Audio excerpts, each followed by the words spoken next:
Welcome to the Minnesota Army Aviation Support Facility. You're about to embark on a flight in the UH-60, the Army's primary utility helicopter.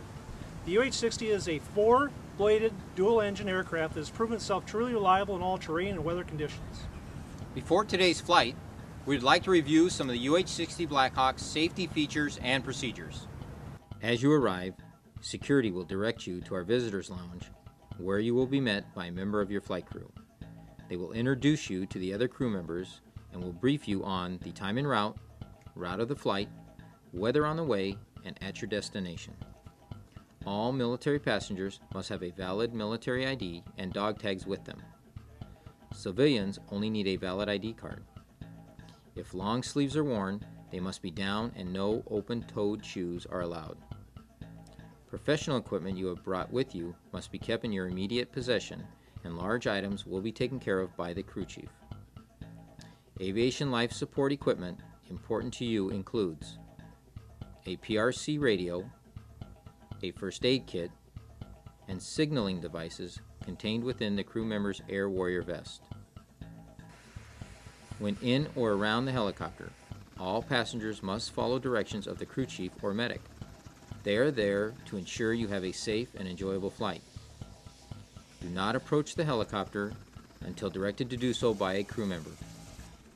Always approach and leave the helicopter from the 3 or 9 o'clock positions, whether the blades are turning or not. This is to avoid the main rotor dip or the engine exhausts. There are 12 passenger seats in the UH-60, and seat assignments will be given out by the crew chief and are mission dependent. The seat belts are a belt harness design with a quick release buckle. Once seated, extend the lap belt straps across your lap and attach the strap fittings into the buckle. Next, extend the shoulder straps and attach the strap fittings into the buckle. Adjust the lap belt straps first, then the shoulder straps to a comfortable fit. Once you are seated within the helicopter, do not move around the interior unless you have permission from one of the crew members. Internal communications are conducted through aviation headsets. A limited number of these will be provided, depending on mission requirements. Conversations should be kept at a minimum. Crew members will secure all large packages or luggage inside the helicopter. Small carry-on type items will be held by the passenger on their lap. Please do not place items underneath your seat, as it will adversely affect the G-force absorption capabilities of the seat. There is no smoking within 50 feet of the aircraft or during refueling operations. If the aircraft must be refueled during your trip, crew members will direct you to a passenger holding area and bring you back to the aircraft when refueling is complete. When carrying a weapon, all magazines and ammunition must be removed and the muzzle must be pointed down. While the need for wearing a protective mask is very unlikely, your crew will notify you if that need does arise. Hearing protection is a must when riding on the UH-60. 3 types of protection are authorized: communication headsets, earmuffs, or earplugs. Air-sick bags are available from the crew members upon request. We now move on to the emergency procedures. There are 4 emergency exits in the passenger area of the aircraft. The 2 windows on either cargo door are quickly recognized by white and black stripes across the emergency handle.